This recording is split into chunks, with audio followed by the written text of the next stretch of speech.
retort. I'm not worried, I'll follow reward. You pop my head open like a gun. And pop his head open like a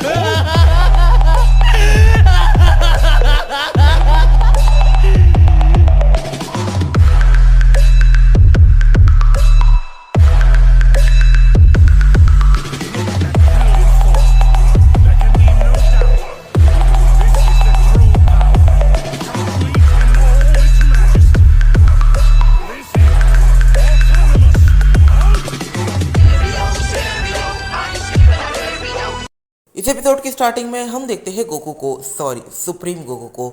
इस point पर supreme Goku अपने काम से काम रख रहा था, मतलब कि वो सारी चीज़ें कर रहा था जो टूर्नामेंट ऑफ पावर में करनी चाहिए थी। सारी यूनिवर्सेस को उसने ही इरेज किया। इस टाइम पर जो सुप्रीम गोकू है उसने ड्रैगन बॉल्स को कलेक्ट किया और साथ ही में टूर्नामेंट ऑफ पावर के पूरे स्टेडियम को उसी ने बनाया है। इस पॉइंट पर सुप्रीम गोकू डिस्ट्रक्शन करना, क्रिएशन करना और काफ़ी हद तक चीज़ों को ऑपरेट करना सीख चुका है और अब उसकी जर्नी आगे भी कंटिन्यू रहेगी। पर हाँ, इस पॉइंट पर गोकू ग्रैंड प्रिंस को सरपास कर चुका है। इस पॉइंट पर गोकू काफ़ी ज़्यादा रिलैक्सली बैठा हुआ था कि तभी वहाँ पर ग्रैंड प्रिंस आता है। ग्रैंड प्रिंस यहाँ पर आकर गोकू को चीज़ें एक्सप्लेन करने लग जाता है। वो इस पॉइंट पर कहता है, देखिए सन गोकू, हमारे मल्टीवर्स के जो ओमनी किंग है उनकी एज आपको पता ही होगी कि 5 मिलियन ईयर्स है। ये किसी गॉड ऑफ डिस्ट्रक्शन की एज से भी काफ़ी ज़्यादा कम है। और इस पॉइंट पर जो हमारे ओमनी किंग है वो अभी बच्चे ही हैं, पर उन्हें यहाँ पर ट्रेन करने की जिम्मेदारी मैं अपने ऊपर लेने वाला हूँ। असल में मैं चाहता हूँ कि वो और भी ज़्यादा पावरफुल बने और ओमनी किंग इस टाइटल को होल्ड करने के लायक बने, क्योंकि अगर उनकी इरेज करने की पावर को हटा दिया जाए तो उनके पास ऐसी कोई भी स्किल नहीं है जो एक ओमनी किंग के पास होती है। असल में पास में उनके फादर ओमनी किंग हुआ करते थे, पर कुछ ऐसे डीमंस के अटैक की वजह से उनकी पूरी सिविलाइजेशन ही खत्म हो गई। इस वजह से एक बच्चे को ओमनी किंग बनाया जा चुका है और वो है ज़ेनोसामा। मुझे उन्हें ट्रेन करना पड़ेगा और ये सब मैं करूँगा पिरामिड ऑफ पावर की हेल्प से, पर तब तक टेम्प्ररी हमें एक ओमनी किंग की ज़रूरत पड़ेगी। और इस पॉइंट पर टेम्प्ररी ओमनी किंग का काफ़ी अच्छा कैंडिडेट सिर्फ आप हो। क्या आप ओमनी किंग बनोगे? इस पॉइंट पर गोकू काफ़ी ज़्यादा शॉक होता है और वो यहाँ पर सवाल करता है, क्या मैं इस पॉइंट पर मैं कैसे यहाँ पर ओमनी किंग बन सकता हूँ? यहाँ पर जो गोकू है वो काफ़ी ज़्यादा सोचने लग जाता है, क्योंकि गोकू की एज सारे गॉड्स और एंजल्स से काफ़ी ज़्यादा कम है। इस टाइम पर जो सबसे यंगेस्ट एंजल है, मतलब कि वीस, उससे भी गोकू की एज काफ़ी ज़्यादा कम है और यहाँ पर गोकू को सीधा चांस मिल रहा है ओमनी किंग बनने का, वो भी इतने कम एज में। पर यहाँ पर वो अपने आप को वर्ती नहीं समझता कि वो ओमनी किंग बन सके। बट ग्रैंड प्रिंस उसे यहाँ पर कहते हैं कि आप ओमनी किंग बनने के लिए एक काफ़ी परफेक्ट कैंडिडेट हो, हमें आपके जैसे ही ओमनी किंग की ज़रूरत थी। फिर ग्रैंड प्रिंस उसे ये एक्सप्लेन करते हैं कि ये सब टेम्प्रेरी होने वाला है, तुम्हें चिंता करने की कोई भी ज़रूरत नहीं। गोकू इस पॉइंट पर एक काफ़ी गहरी सांस लेता है और वो कहता है, ठीक है मैं इस चीज़ के लिए तैयार हूँ, पर हाँ मैं चाहता हूँ कि ये सब ब्रोली की शादी से पहले हो, क्योंकि मैं ब्रोली की शादी को एक ओमनी किंग के तौर पर विजिट करना चाहूँगा। इस पॉइंट पर जो सुप्रीम गोकू है उसकी ये बात सुनने के बाद ग्रैंड प्रिंस सारे ही एंजल्स को अपने मेंशन में बुला लेते हैं। इस पॉइंट पर 12 यूनिवर्सेस के 12 एंजल्स वहाँ पर आ जाते हैं। इस पॉइंट पर कुसु ग्रैंड प्रिंस के ठीक सामने खड़ी हुई थी। यहाँ पर जो कुसु है वो ग्रैंड प्रिंस से सवाल करती है, डैड आखिर आपने हमें इतनी जल्दी क्यों बुलाया है, इसके पीछे क्या रीज़न है? इस पॉइंट पर ग्रैंड प्रिंस कहते हैं, तो ये चीज़ मैं तुम्हें बताने वाला हूँ, ये थोड़ी सी सीरियस है, हमें हमारे ओमनी किंग को चेंज करना पड़ेगा टेम्प्ररी। इस पॉइंट पर सारे ही एंजल्स के दिमाग में ये सवाल आ रहा था कि आखिर न्यू ओमनी किंग की यहाँ पर क्या ज़रूरत है और टेम्प्ररी क्यों? ज़ेनोसामा यहाँ पर परमानेंट ओमनी किंग हो सकते हैं, उन्हें आखिर चेंज क्यों किया जा रहा है? इस पॉइंट पर सारे ही एंजल्स ग्रैंड प्रिंस से सवाल करने लग जाते हैं और सारे ही गॉड ऑफ डिस्ट्रक्शन इस टाइम पर पूरी तरीके से खामोश हो जाते हैं, क्योंकि उन्होंने एक्सपेक्ट भी नहीं करा था कि कोई और ज़ेनोसामा से ज़्यादा पावरफुल हो सकता है। तभी हर किसी को गोकू की अचानक से आवाज़ आती है। गोकू इस पॉइंट पर सारे ही एंजल्स को हाय कहता है।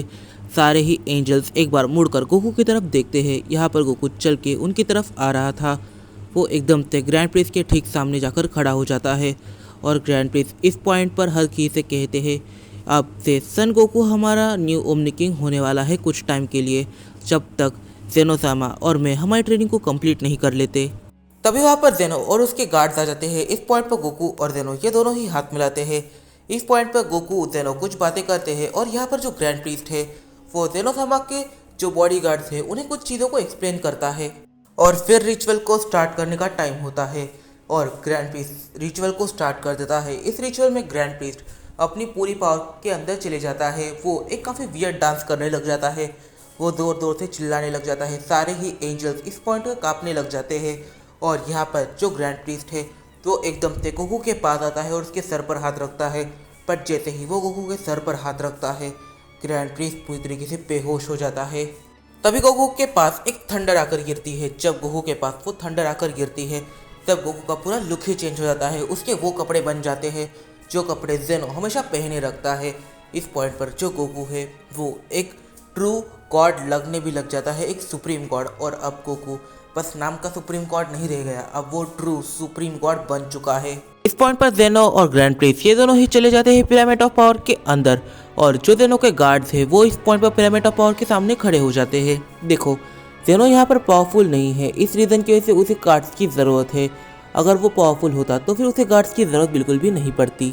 इस पॉइंट पर गोकू अपनी ओमनी किंग की जॉब को काफ़ी सीरियसली लेता है और वो सारे ही एंजल से सवाल जवाब करने लग जाता है। वो सारे ही गॉड ऑफ डिस्ट्रक्शन से सवाल करता है।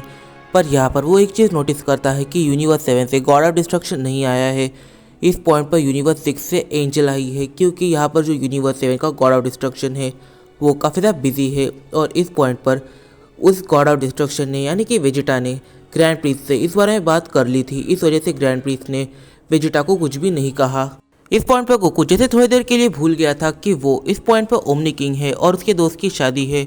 यहाँ पर वो सवाल करता है कि यूनिवर्स 7 के गॉड ऑफ डिस्ट्रक्शन को भी यहाँ पर होना चाहिए। वेडॉस इस पॉइंट पर कहती है कि यूनिवर्स 7 का गॉड ऑफ डिस्ट्रक्शन इस पॉइंट पर बिजी है, क्योंकि उसे यूनिवर्स 7 को पूरी तरीके से डेकोरेट करना है और यूनिवर्स 7 को परफेक्ट बनाना है। फिर सीन शिफ्ट होता है। हम देखते हैं यहाँ पर ब्रोली और वेजिटा ये दोनों एक दूसरे से बातें कर रहे थे। वैसे ये बातें कम और ब्रोली यहाँ पर वेजिटा को बस टिप्स दे रहा था। यहाँ पर जो ब्रोली है वो वेजिटा से कहता है, वेजिटा तुम जानते हो आखिर हमारे इस यूनिवर्स में टोटल कितनी गैलेक्सीज है और यहाँ पर टोटल कितनी स्पीशीज़ है। इस पॉइंट पर वेजिटा को ये नहीं पता था कि यूनिवर्स 7 में कितनी स्पीशीज़ है। यहाँ पर ब्रोली कहता है कि हमारे पास पूरी 5 ट्रिलियन से भी ज़्यादा स्पीशीज़ है और इस पॉइंट पर उनके प्लैनेट्स काफ़ी ज़्यादा डिफरेंट है और अलग अलग गैलेक्सीज में फैले हुए हैं। और एक गैलेक्सी में कम से कम 2 मिलियन या फिर 5 मिलियन तक प्लैनेट्स तुम्हें देखने को मिल सकते हैं। इस पॉइंट पर जो ब्रोली है वो वेजिटा से कहता है, तो मैं तुम्हें कुछ न्यू क्रिएशंस के बारे में बता देता हूँ और कुछ प्लैनेट्स की इन्फॉर्मेशन मैं अभी तुम्हें दूंगा, पर बाद में तुम्हें इन सब की पूरी इन्फॉर्मेशन निकाल लेनी है।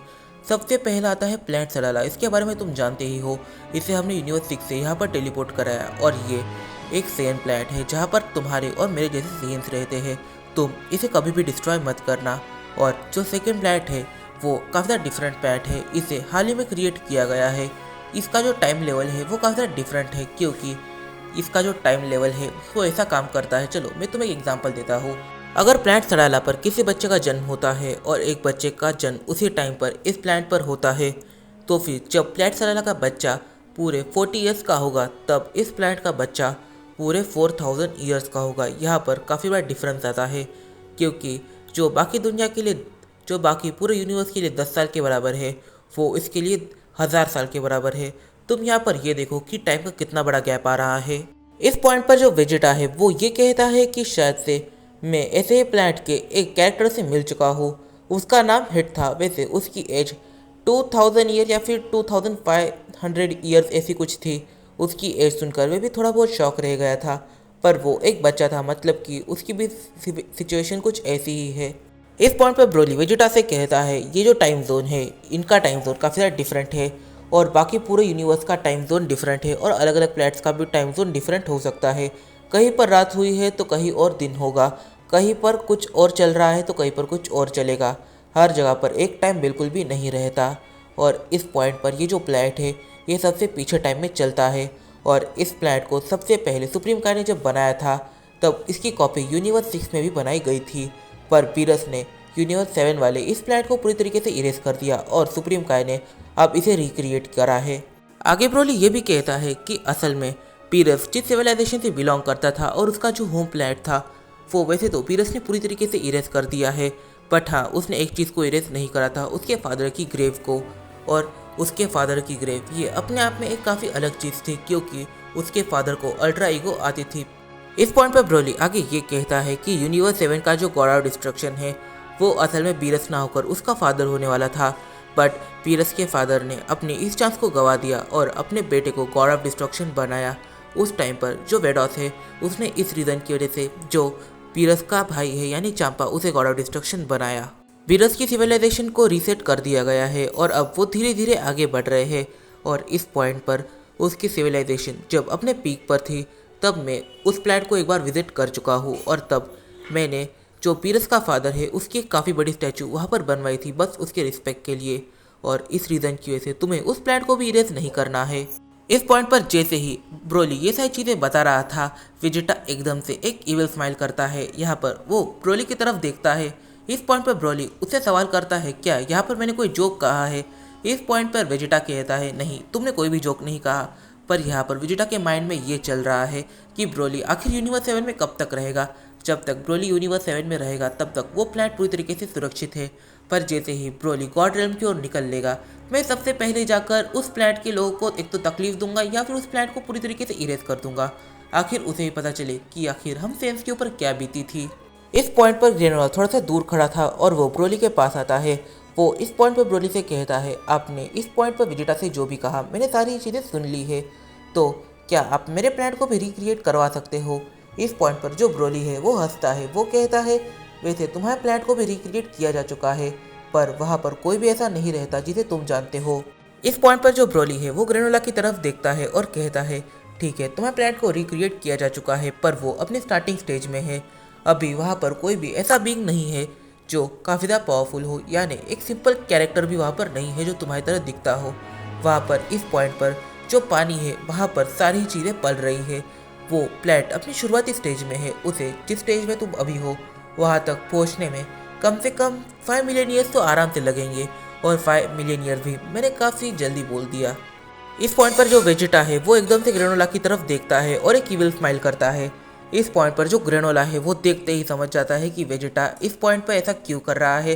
वो ब्रोली से कहता है सर प्लीज़ ज़रा सा आप इसकी तरफ देखिए। इस पॉइंट पर जो ब्रोली है वेजिटा से कहता है तुम्हें उसके प्लान को डिस्ट्रॉय नहीं करना है।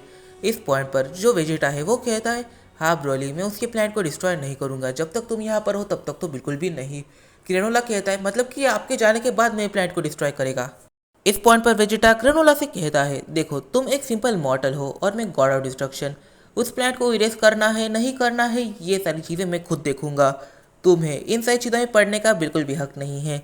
इस पॉइंट पर जो ब्रोली है वो वेजिटा से कहता है यार जब तक मैं यहाँ पर हूँ तब तक तो थोड़ा सा अच्छा बन के रहो। इस पॉइंट पर जो वेजिटा है वो ग्रेनोला से कहता है देखो ग्रेनोला वो जो प्लैनेट है वो प्लैनेट नो डाउट तुम्हारे सिविलाइजेशन से हो सकता है पर वहाँ पर तुम्हारे ब्लड लाइन से कोई भी नहीं रहेगा। वहाँ पर शुरुआत से चीज़ें स्टार्ट होगी। वहाँ पर तुम्हारे जैसी लाइफ फॉर्म क्रिएट होगी या फिर कोई और लाइफ फॉर्म इवॉल्व करेगी इसके बारे में भी हमें कोई भी अंदाज़ा नहीं है। बस लाइफ फॉर्म को रिक्रिएट किया गया है पर वो वैसे ही तरीके से इवॉल्व होगी जैसे कि पहले हुई थी। इस चीज़ के बारे में ना तुम्हारे पास कोई भी चीज़ है ना मेरे पास कोई भी यहाँ पर आंसर है।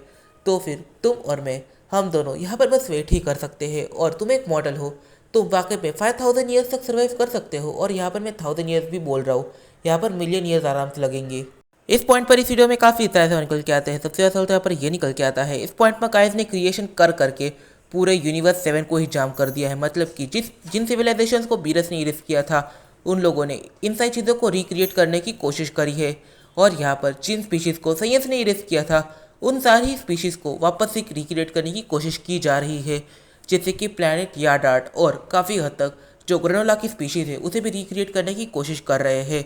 और यहाँ पर जो ग्रेनोला की स्पीशीज़ है वो अभी अपने स्टार्टिंग स्टेज में है। और इस पॉइंट पर हम इस चीज़ को नोटिस नहीं कर रहे थे कि यहाँ पर जो हिट की स्पीशीज़ है उसका भी जिक्र किया हुआ है और इसके प्लैनेट की जो लॉ है वो काफ़ी ज़्यादा डिफरेंट है। यहाँ पर फिजिक्स भी हमें डिफरेंट देखने को मिलेगी। इस पॉइंट पर इस वीडियो में काफ़ी साइंस निकल के आते हैं। तो इन साइंस को जब हम जानेंगे अपने आने वाले कुछ वीडियो में, तब तक के लिए बाय बाय। अगर तुम्हें ये वीडियो पसंद आया है तो प्लीज़ इस वीडियो को जाकर एक लाइक कर दो। कमेंट करना मत भूलना क्योंकि तुम्हारे कमेंट से मुझे मोटिवेशन मिलती है। तो मिलते हैं अपनी अगली वीडियो में। और ये रहे कुछ ऐसे कमेंट्स जिन्हें देखकर मुझे मोटिवेशन मिली। और thank you so much comment करने के लिए। और